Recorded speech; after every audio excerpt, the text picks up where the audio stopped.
Number 8 है second year chemistry का, और एसिडिक बिहेवियर ऑफ अल्काइन को लेके हम बहस करेंगे। हम अगर एसिडिक नेचर ऑफ अल्काइन की बात करें तो एसिडिक नेचर का मतलब पहले समझ लेते हैं ब्रीफली कि एसिडिक स्पीशीज़ क्या होती हैं, एसिडिक फितरत या नेचर कैसी होती है। ऐसी चीज़ें अकॉर्डिंग टू ब्रांस्टल-डोरी कंसेप्ट, ऐसी वो तमाम चीज़ें जो कि किसी भी मीडियम में H+ आयंस या किसी दूसरी स्पीशी को H+ आयंस डोनेट कर सकने की सलाहियत रखती हैं, वो तमाम चीज़ें एसिडिक इन नेचर या एसिडिक कहलाती हैं। ठीक है, तो हमने यहाँ से ये देखना है कि अल्काइन जो है वो एसिडिक नेचर कैसे शो करता है। हालांकि alkyne non polar in nature substance है, तकरीबन नॉन पोलर ऑर्गेनिक मटेरियल। तो इस वे में हम अगर इसकी एसिडिटी वाले फैक्टर को अगर डिस्क्राइब कर रहे होंगे ना, तो हमें थोड़ा सा इसको जज करना होगा क्रिटिकली कि ये किसी न किसी हवाले से या कहीं ना कहीं ये प्रोटॉन या H+ आयंस डोनेट कर सकता है या करता है, तभी तो ये एसिडिक इन नेचर होता है। तो हम इसकी डिटेल में पहले अगर जाएं तो फिर इसकी साथ ही साथ बहस होती जाएगी। Ethyne and other terminal alkynes like propyne और 1-ब्यूटाइन। टर्मिनल अल्काइन में प्रोपाइन भी आ सकता है और एसिटाइलिन भी आ सकता है। Acetylene is the industrial name of ethyne, HC triple bond and CH, ये भी टर्मिनल अल्काइन है। अच्छा, और उसमें प्रोपाइन है, 1-ब्यूटाइन है, ये सारे टर्मिनल अल्काइन। अच्छा, पहले हम समझ लेते हैं टर्मिनल अल्काइन क्या होते हैं। ऐसे किस्म के अल्काइंस जिनमें ट्रिपल बॉन्ड उस चेन के एंड वाली साइड पे पाया जाए, और एंड वाली साइड पे अगर ट्रिपल बॉन्ड पाया जाएगा तो एक कार्बन के पास हाइड्रोजन नहीं होगी, दूसरी कार्बन के पास हाइड्रोजन लाजमी होगी। ऐसे किस्म के अल्काइन जो टर्मिनल इन नेचर होते हैं, यानी एंड वाली साइड पे ट्रिपल बॉन्ड पाया जाता होता है उनकी स्ट्रक्चर के अंदर, तो वो वाले टर्मिनल अल्काइन होते हैं। जैसे कि यहाँ पे है ट्रिपल बॉन्ड एंड वाली साइड पे पाया जा रहा है, इसके पास हाइड्रोजन नहीं है, इसके पास हाइड्रोजन है। हमने देखना है कि हाइड्रोजन का आना जाना या शिफ्ट हो जाना किसी दूसरी चीज़ की जानिब, तभी तो वो अल्काइन जो है वो एसिडिक नेचर होगा। तो ये प्रोपाइन है, 1 प्रोपाइन कह सकते हैं, 1-ब्यूटाइन है, इसमें 4 कार्बन हैं, लेकिन जो ट्रिपल बॉन्ड है वो एंड वाली कार्बन की साइड पे है, तो ये भी हमारे सामने एक टर्मिनल अल्काइन है। ठीक हो गया। अच्छा, इसके साथ ही एक और अल्काइन लिखा हुआ है जिसको हम बोलते हैं 2-ब्यूटाइन है, ये भी 4 कार्बन वाला, ब्यूट मीन 4 एंड आइन मीन ट्रिपल बॉन्ड, लेकिन ये टर्मिनल नेचर का नहीं है। क्यों नहीं है?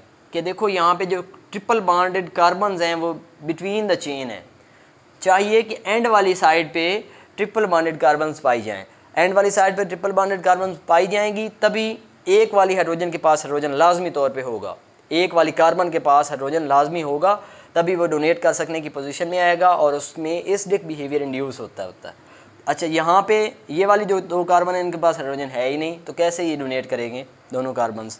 तो इस वे में हम ये बात क्लियरली समझ चुके कि वही वाले अल्काइन एसिडिक बिहेवियर शो करेंगे जिनके अंदर टर्मिनल नेचर होगी, यानी ट्रिपल बॉन्ड जो है एंड वाली कार्बन के ऊपर होगा। नेक्स्ट हम मूव करते हैं। The hydrogen atom is bonded with carbon atoms. वो हाइड्रोजन एटम्स जो टर्मिनल नेचर में किसी टर्मिनल कार्बन्स के पास पाए जाएंगे, वो जो कार्बन के साथ बॉन्डेड होते हैं कौन सी फॉर्म में? With sps overlapping. वो sps ओवरलैपिंग की बेसिस पे वो बॉन्डेड होते हैं। An sp hybrid orbital has 50% s character. जो भी कार्बन और उसके जो ऑर्बिटल्स हैं उनमें जो ट्रिपली बॉन्डेड कार्बन होगी उसमें sp हिब्रिडाइजेशन फिनोमिना इंड्यूस हुआ होगा और उसमें s का जो करेक्टर होगा वो 50% होगा। आप समझिए इसको ऐसे कि जो s है ऑर्बिटल वो न्यूक्लियस के क्लोजेस्ट है, s के बाद p के बाद d के बाद f आता है। तो जैसे ही अगर s का रोल ज़्यादा से ज़्यादा है तो इसका मतलब है कि वो वाली हिब्रिडाइजेशन उसमें हाइब्रिड ऑर्बिटल्स क्लोजेस्ट हैं टुवर्ड्स न्यूक्लियाई, तो न्यूक्लियाई के ज़्यादा इफ़ेक्ट में है। मतलब न्यूक्लियाई का जो इफ़ेक्ट है, जो असर है, इम्प्रेशंस हैं ऑर्बिटल्स के ऊपर, वो बहुत ही स्ट्रांग होते हैं। And which makes carbon atoms more electronegative. जब 50% s करेक्टर वाला sp हिब्रिडाइज्ड कंडीशन स्टेट होंगी किसी भी न्यूक्लियाई की, तो किसी भी एलिमेंट की, तो उसमें जो सेंट्रल एटम होगा जिसकी हिब्रिडाइजेशन हो रही होगी उसमें जो इलेक्ट्रोनेगेटिव करेक्टर होगा वो मैक्सिमम होगा। देन अब ये जो sp हिब्रिडाइजेशन फॉर्म होगी उसमें सेंट्रल एटम जिसकी हिब्रिडाइजेशन sp हो रही है उसका इलेक्ट्रोनेगेटिव करेक्टर जो है वो लार्जर है maximum than that of sp2 and sp3 hybridised orbitals. sp hybridized carbon atoms of the terminal alkynes pulls the electrons of carbon hydrogen bond more strongly, making the attached hydrogen slightly acidic। इस बात का मकसद ये है कि जहाँ पे sp hybridisation होगी उसमें पाए जाने वाले जो टर्मिनल अल्काइन में मौजूद कार्बन हैं वो कार्बन और उसके माबैन कनेक्टेड साथ ही जो हाइड्रोजन एटम होगा उसमें बॉन्डेड इलेक्ट्रॉन को ज़्यादा स्ट्रॉन्गली अपनी यानी अट्रैक्ट कर लेंगे, क्योंकि इस कार्बन की यानी इस वे में इस कार्बन की जो इस कार्बन के साथ ये जो हाइड्रोजन है इस कार्बन ने अपने आप में इलेक्ट्रोनेगेटिविटी अपने अंदर इंड्यूस कर ली है। अच्छा, इलेक्ट्रोनेगेटिविटी इंड्यूस हो जाने, क्यों इलेक्ट्रोनेगेटिविटी इंड्यूस हुई है? क्योंकि ये sp हिब्रिडाइज्ड है और s करैक्टर मैक्सिमम होने की वजह से ये इलेक्ट्रोनेगेटिव अपने ऊपर ये करैक्टरिस्टिक इलेक्ट्रोनेगेटिविटी वाला अपने ऊपर यानी आयद कर चुका है। और बॉन्डेड हाइड्रोजन इलेक्ट्रॉन्स, कार्बन के जो हाइड्रोजन के साथ बॉन्डेड इलेक्ट्रॉन्स हैं वो मोस्ट इलेक्ट्रोनेगेटिव एलिमेंट कार्बन की जानिब अट्रैक्टेड हो जाएंगे और यहाँ से इलेक्ट्रॉन पेयर जब इसकी जानिब मूव करेगा तो हाइड्रोजन इजीली यहाँ से स्कैप हो सकता है किसी भी ऐसी स्पीशी की जानिब जिसको प्रोटॉन चाहिए होता है। तो इस वे में हम कह सकते हैं कि वो वाले अल्कान की ये हमारे पास हिब्रिडाइजेशन स्टेट है। इसमें यहाँ पे ये कार्बन पाए जा रहे हैं दोनों यानी ये वाले कार्बन, जैसे कि यहाँ पे मैंने ये बात कर रखी है कि ये हाइड्रोजन, उसके सामने ये कार्बन ट्रिपली बॉन्डेड है दूसरी कार्बन के साथ और एक हाइड्रोजन, ठीक है। अब ये कार्बन ये वाला कार्बन है और ये वाला कार्बन ये है। अब आप जानते हैं कि यहाँ पे इस कार्बन के यहाँ पे इस कंडीशन के अंदर ये जो कार्बन है ये अपना एक s ऑर्बिटल यूज़ करता है हिब्रिडाइजेशन के अंदर और एक p इस्तेमाल करता है। मीन px और 1 जो उसका 2s है वो इन्वॉल्व हो जाते हैं हिब्रिडाइजेशन के अंदर।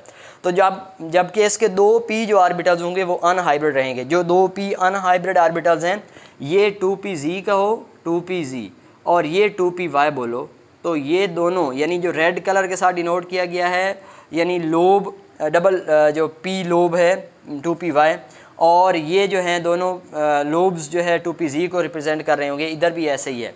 तो अब यहाँ पे ये वाले रेड वाले जो ऑर्बिटल्स हैं ये ऊपर वाली साइड पे पाई फॉर्मेशन कर लेंगे, यानी ये ऐसे करके एक दूसरे के साथ ओवरलैप कर लेंगे और ओवरलैपिंग से इनके दरमियान साइड वाइज ओवरलैपिंग की बेसिस पे पाई बॉन्ड फॉर्म होगा।